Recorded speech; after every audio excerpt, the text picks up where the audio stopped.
Hey everyone, welcome to Community Roots, a place where we gather in community to talk about mental health so we can travel the journey of life together. I'm Samuel Richards. I'm Julie Richards. And once again, we're trekking off the beaten path. I'm very excited to return to this segment with the new logos, by the way. Amanda Herdina, thanks so much for joining us. Hi, well, thank you so much for having me. Yeah, I know you and my mom kind of have a knowledge of knowing each other for a while, but how about you catch me up on kind of your relationship with mental health and Yeah, I mean, your mom and I do go way back from our missionary days, and it's been such a fun journey to travel with her. The distance obviously makes up for, or the space with the distance makes up for it on social media, but from the mission field, there was always just a soft spot in my heart working with impoverished youth, people that have gone through and have survived traumatic situations, whether it be physically, emotionally, economically.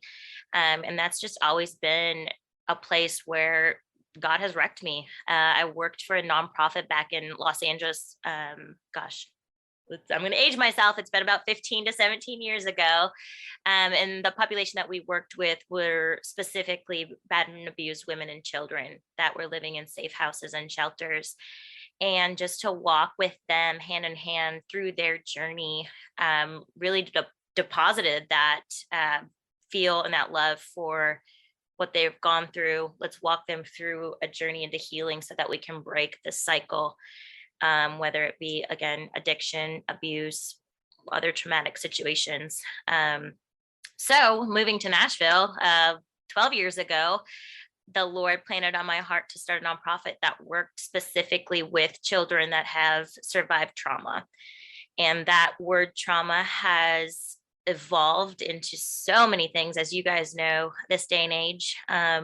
Even just surviving the pandemic, we've seen different means of really just trying to dive into what the kids are feeling and experiencing, what they're not getting in schools, what they're not getting in their typical classrooms. And so I started a nonprofit called Heart Studios. And that's really where I've been able to, I guess, I don't know, press my thumbprint into hopefully society and working a way to organically start a healing process through the creative arts.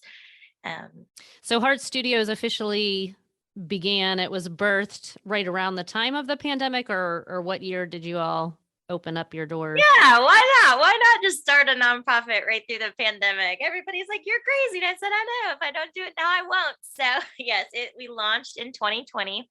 And I will say very successfully, for whatever success looks like. Ours was just the affirmation, and the response was, wow, this is needed. Where was this when my kids were going through foster care? Where was this when my child had depression in 7th grade? Where was this when I was being physically abused by my husband and my kids were watching it happen? And it re-solidified and reaffirmed that it's a great need here in our backyard. And I can't stress the importance of what the creative arts do for the heart, for the mind, and for the soul. And that's really where we are focused. We provide creative arts alongside creative art therapy to the kids in different programs here in Nashville. And so what's the age range of folks that you're working with? Yeah, right now we're serving the 10 to 18-year-old population. And with that, we have plans to grow into, I guess you could say, subsidiaries of working with the younger population.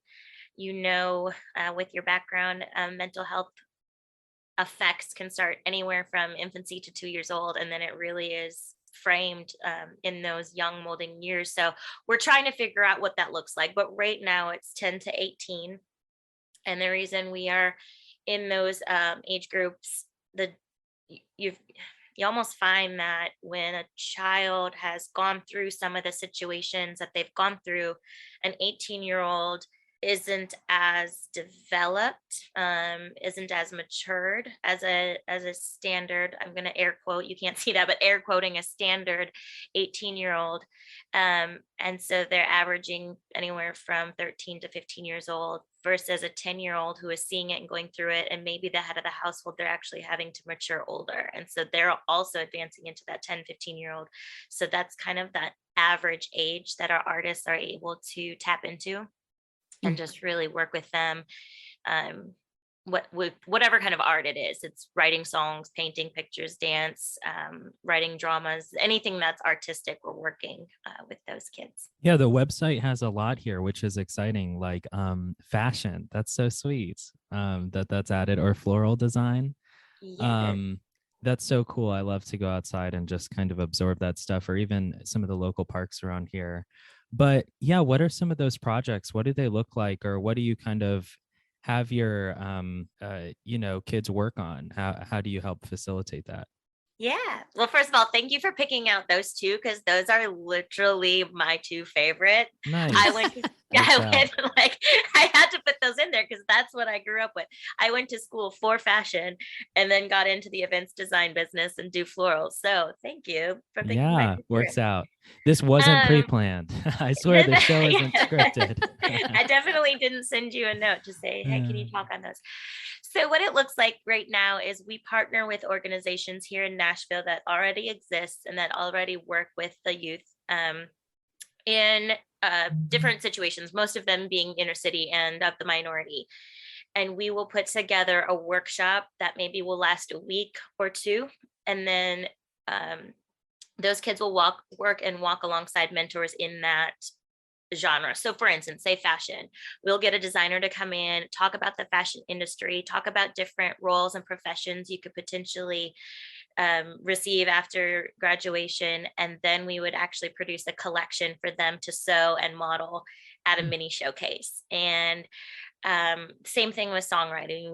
We would work with a songwriter to tell them about the different musical roles and professions in the industry, and then really break down what it looks like to write a song, to produce a song, and then perform a song, and then host songwriting nights for the kids to share their stories. And so surface level, it looks like we're just providing artistic means for them to enjoy and have different outlets.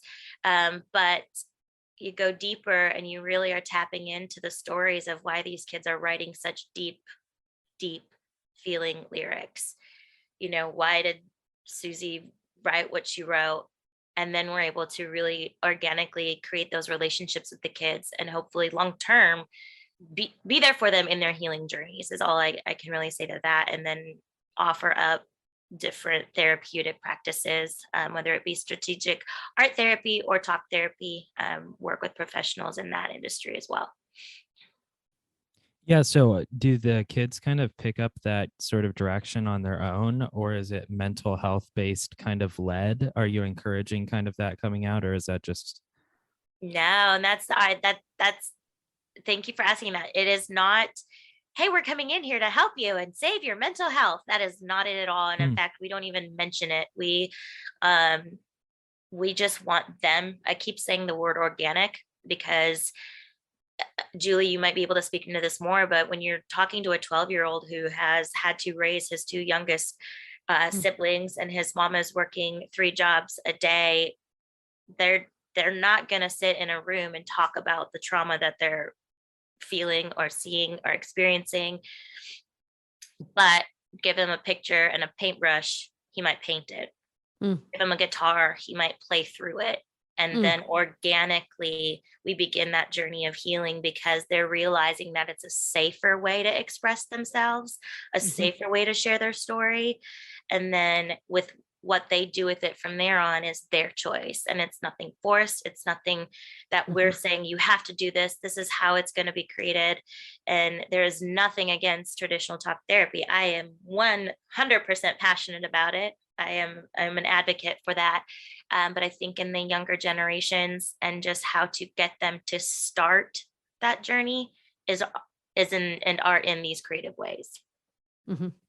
And I love the process of what that looks like from I'm going to pull in the geek out with the neuroscience thing, but the right brain of the artistic side, but also the relational side. So much of healing trauma comes in the context of relationships or right brain work.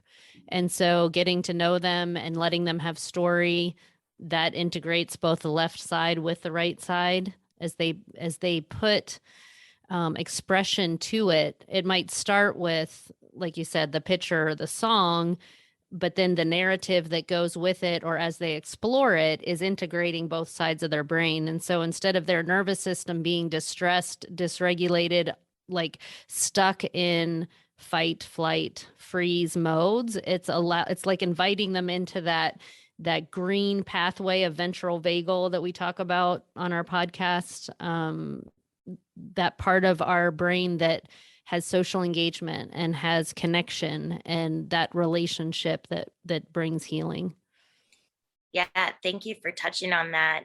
Just a little bit about my story is, and I was researching why creative arts work. Why, I mean, we can talk about it all day long, but there's got to be something that I can like grab that's tangible to tell people that this works.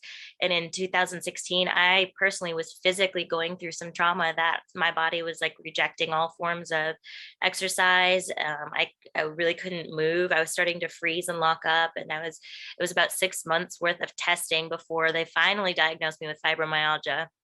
And I say finally, because it was almost like I just needed an answer. It could have been anything. And I think I would have finally been like, okay, well, now I have something to work with. And I sat in this, what they called pain and management class for about a week, where they showed us different videos about what is happening in our body with the nervous system and the brain. And had they not shown me that, I would have been like, yeah, it's one of those things everybody just gets diagnosed with when they don't have an answer. Because I was kind of skeptical about it. I was the one that I rolled the whole way through the class. And then they started showing me that that's actually what's happening, that your nervous system is on fire on that left side. And when you take and you force it to go into the right side, the two can't work in conjunction. One has to slow down for the other to work faster. So they recommended doing a puzzle. They gave me adult coloring books. They gave me paintbrushes. And I was like, really? This is your treatment plan for this? Like less than thousands of dollars in therapy, and you're going to give me a coloring book? So again, skeptical party of one over here. And I took it home and I had a flare up very shortly thereafter. And I was like, all right, I'll see what this is all about. And I started coloring. Y'all, flare ups can last. It ranges for anybody, and everybody's different, anywhere from like 6 hours to 3 days. I was in the 2-day realm of how long mine lasted. If I would start to feel a flare up coming on and I opened that coloring book, it didn't last more than 3 hours and it was done. And so just to know that, yeah, when you're in fight or flight mode and your body is, I'm doing this shaking with my hand, but again, you probably can't see it out there in the world, but you're in constant overdrive and your body is buzzing, to be able to bring it over to that right side, it creates a natural relaxation. And I was like, that's it. These kids are going through something internally, physically traumatic that they don't even know. So how can we bring it over to the right side and really organically create a relaxation for them? So that's a little bit about where I was like, yep, this works. And now I'm a colorer. I'm a professional colorer. You became a believer. Mom I do does puzzles. Yeah. Yeah. I love puzzles. I have a puzzle in my waiting room that I like the metaphor of that, of like something that can feel so I have no idea what's going to come next. And then it starts clicking and it goes together and you see this picture, this beauty come from it. And that's really very similar to the neural pathways that are kind of strengthened through the work of making, we would say like making sense together is like having those neural pathways click. And every time that you go, oh, I get it, your nervous system settles a little bit more because your brain isn't stressed out, not knowing what's happening. It's more reassured, like, oh, that makes sense. Yeah, I can see that. That's settling our nervous system. Yeah. I've definitely had some skeptical clients whenever I start recommending some different things that will just help balance the brain or the nervous system, that it's like they feel a little bit resistant, I think, to could coloring or could a puzzle. Or I would kind of expand that even to one of the things I have in my office is a lot of plants, and Hmm. just noticing how they change. If this were a visual podcast, I would be I would turn pulling my up. around so fast. I So would be many like, plants hanging. well, because I mean, I have one right behind me right now that is a succulent that even just, I'm off on Thursdays, so I came in today, and it's like has this whole new baby part that is just like Is there a really bursting long out. thing with the top that looks like an Yeah. asparagus? That's what mine just did yesterday. That's How so crazy. Well, I have a few like similar variations of that, or just being able to see, I've got a couple plants that have the long, it's like you can see how they started off short and now they've got this like flowing, how they've grown, how they've changed, and you can parallel that to human growth. We talk about on here on Community Roots about nurturing our plants and our Nurturing your inner inner plant. plants. Yeah. Oh, I love that. Community Yeah. root. There it is. Makes sense now. I will say this whole concept is definitely blowing my mind. I definitely want to start using that in my day to day, feeling overwhelmed or fight or flight, being able to calm down with something like that. Something that we picked up over COVID was painting. And so I've noticed how that seemed to even help with, the craziness of a pandemic. But I just want to say that's awesome to hear. I think that's incredible and that's great. And by the way, maybe on Deep Breath, we should have updates about your plants. There's a good idea. We just started this new segment that is going to be every other week called Deep Breath. And it's Oh my going to gosh. just be I love like that so much. yeah, it's just going to be like a 3-minute, 5-minute, really quick, just little check-in to just kind of re-find our footing or to pause, because our life is often on fast forward all the time. And healing, to much people's dismay, actually happens so much better when we slow things down. Like, because that's when our nervous system can integrate and can make sense of things and settle and calm and soothe. But we're so wired in that kind of go, go, go, push, push, push. And we don't take time to integrate. So all of these creative arts that Heart Studios does is a way to kind of get in touch with their own body, their own story, like what's coming up for me, how would I express that? I just saw a thing, I'm just thinking, popped in my head right now, about on social media yesterday that was showing how to teach art in a more mindful way. I can't remember if they called it mindful or meaningful, or they didn't use the word organic, but they had this adorable penguin with all the little cotton balls on, and you could tell that like the art project would have been the teacher cutting out all the same black piece of paper, white piece of paper. Here's where you put on the cotton balls and the little beak, and that you would replicate nearly the same thing with each person.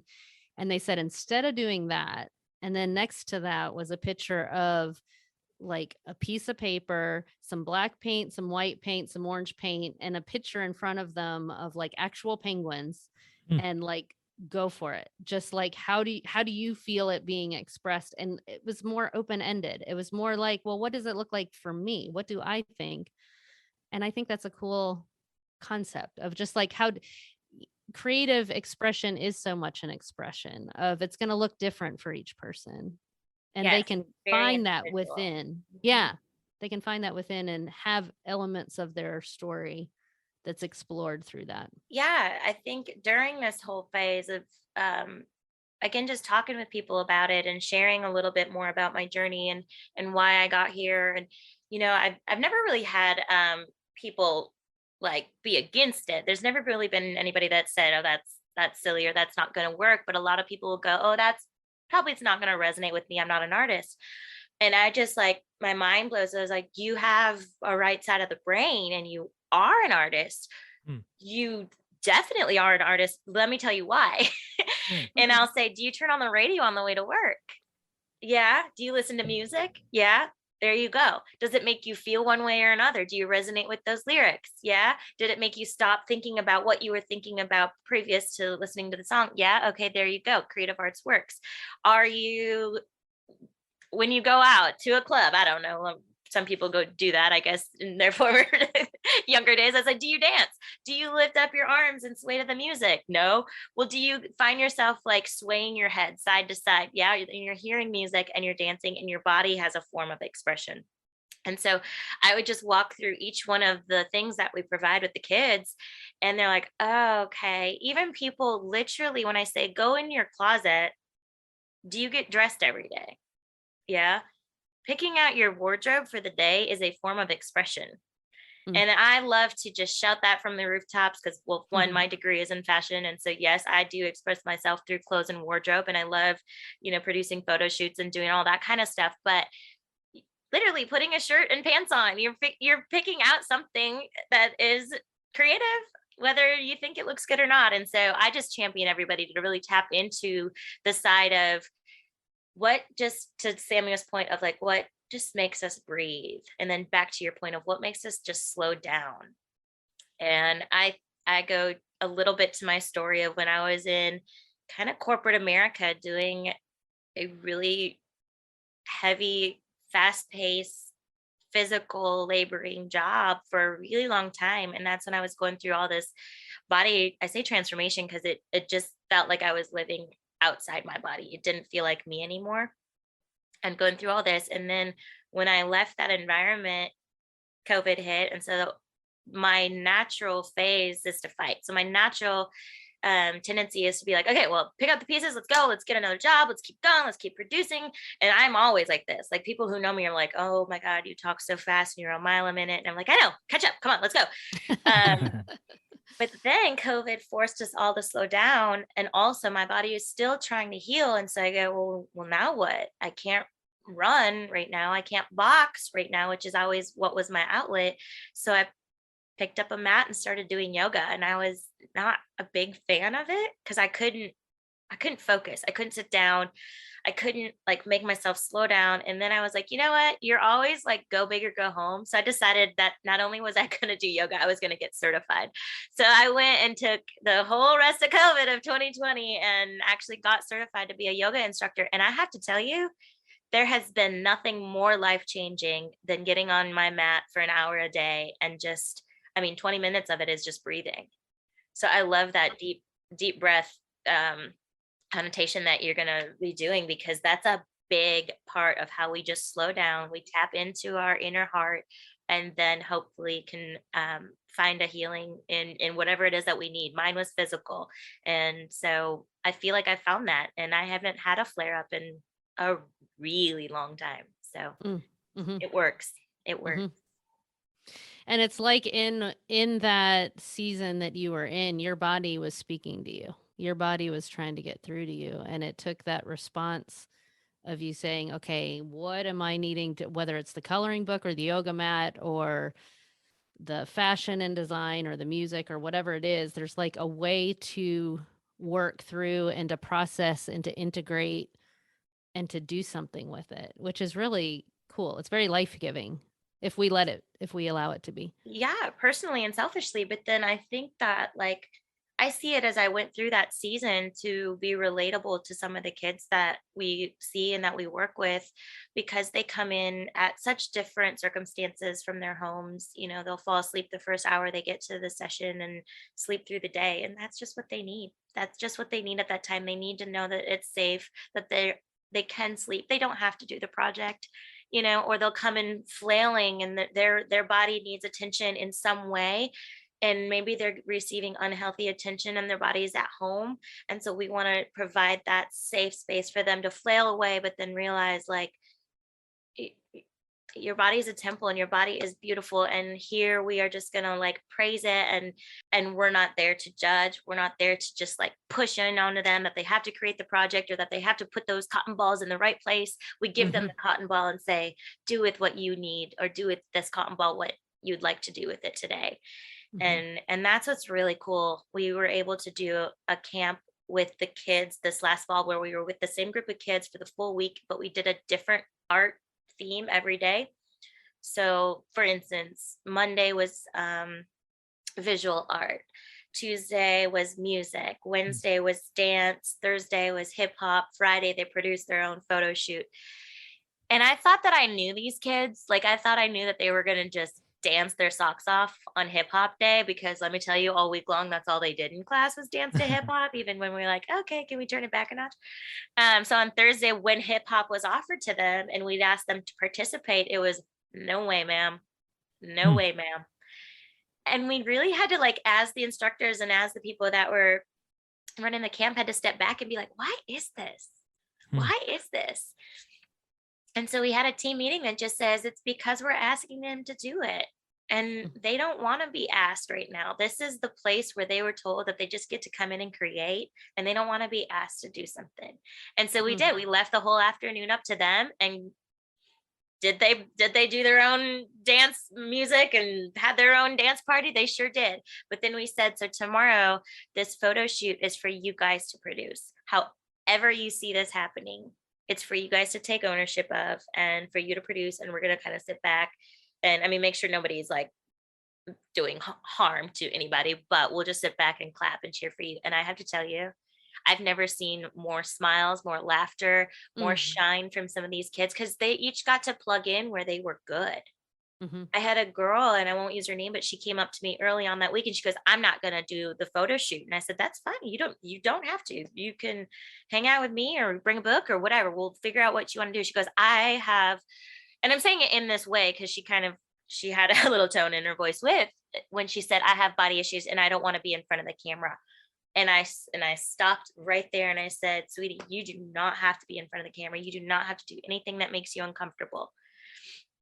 Fast forward to Friday, and guess who the main front and center girl was that wanted to model the whole day in front of the camera? I say that to say it's because she felt safe. It's because we created that environment, or they created that environment for themselves. Really, we didn't really do anything. And so I think that's great. It's really cool to see kids, just kind of taking it into their own. And I think too that there's a lot of parents who listen to this show. And so to be able to figure out how do you have your kid plug in, it just sounds like, create a safe place and provide the opportunity. They're So I dig thirsty it. for it. They want to learn from us. They want to look up to someone. They need to look up to someone. They need role models in their life. And so for those parents that are listening and have the opportunity to be that positive role model, take those deep breaths and just really, really dig in and plug into your child. What are they, they're not going to tell you probably verbally what they need. They're going to show you. And that might come out in a school lashing, that is not what I meant. Where they act out in school or where they're acting out at home or screaming or crying or throwing a tantrum. They're doing that because it's a need that hasn't been met. Can we, instead of coming in and instantly disciplining them, take a deep breath, step back and go, okay, what is it? What need do they have that is not being met? And how can I meet that need for them? Absolutely. That's really good. Yeah, I dig that. Yeah, talking about the idea that behavior is communication. I was listening to Katie Malinsky yesterday, and she was talking about behavior can speak some various things to us. So I just thought I would share from her insights on 5 different things that behavior could be saying. It could say, I'm tired and overstimulated. I can't handle this much freedom. I really need more time with you or attention from you. Something's not right with me. I'm not getting enough opportunities to feel powerful and in charge of my life. So it's just neat to think through, like, pause. What is the behavior that's coming out, and what do we need to hear from? I know that I can't handle this much freedom might be like, wait, what is that talking about? But they do need some limit and some like boundary to show of what's the scope of how far I can go with this or not. And if I don't know what that is, then that's stressful too. So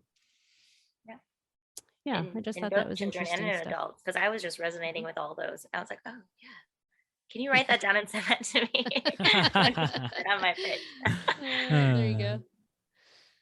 Yeah, that's looking awesome. for the unmet needs, looking for the things, and that does come in the context of relationships. So I love the work that Heart Studios is doing, and allowing that creative space to be a safe space for people to come and explore and discover. And they are so much more motivated too, I think, whenever it is kind of a open-ended, have at it, all these different things that they can explore, that they have opportunities to It's the human. dive We into. all just need to be and need to know that we're accepted.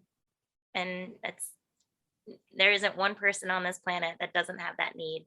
And so if we're able to just show that and champion that and say, hey, you're accepted, and here are some other ways to show how you can express yourself, we're championing it. So not just for the kids, but their parents as well. That's awesome.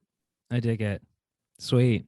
Well, before we wrap up, Amanda, we normally do, we've been in and out doing gratitudes or affirmations. Yeah, that's okay. Gosh, it's been such a roller coaster 2 years that I think that if I was my old self, I would have had a miserable 2 years. And in fact, I'm actually extremely grateful for the time that we've been given, and especially the time that we were forced into. I wouldn't have slowed down to be able to do this. And so therefore, just affirming that we need to slow down in our lives. We need to take these deep breaths.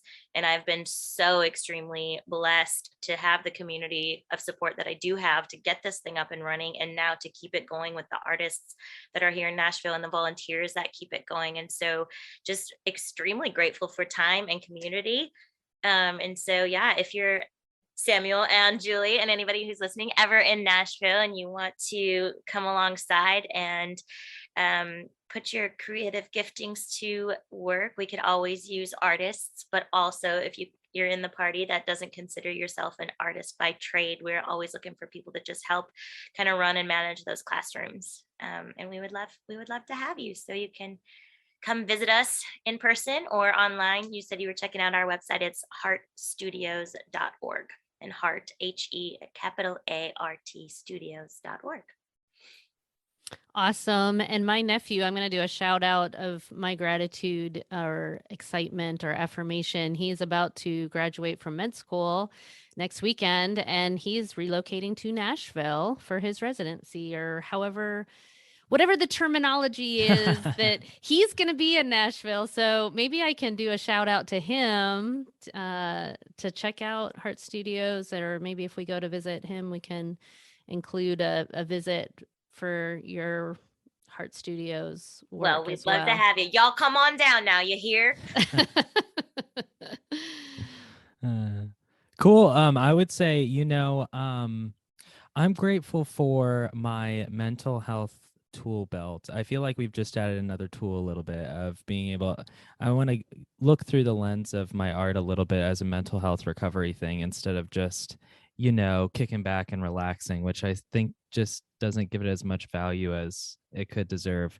But then also thinking, over the years, just how much Community Roots has equipped me in some ways with just this tool belt of things that I can use in different times. So I'm very grateful for that. I was just thinking about that too. I was going to say, my backyard or my chickens, because I redid my backyard recently, but everybody else's was so grandiose. But listen, I'm here for the chickens. If we're going to talk 20 minutes about our plants, you get to talk about your chicken. It's fair, right? Cool. Well, thanks so much, everyone, for joining us this week. I appreciate you as always, and we will talk to you soon.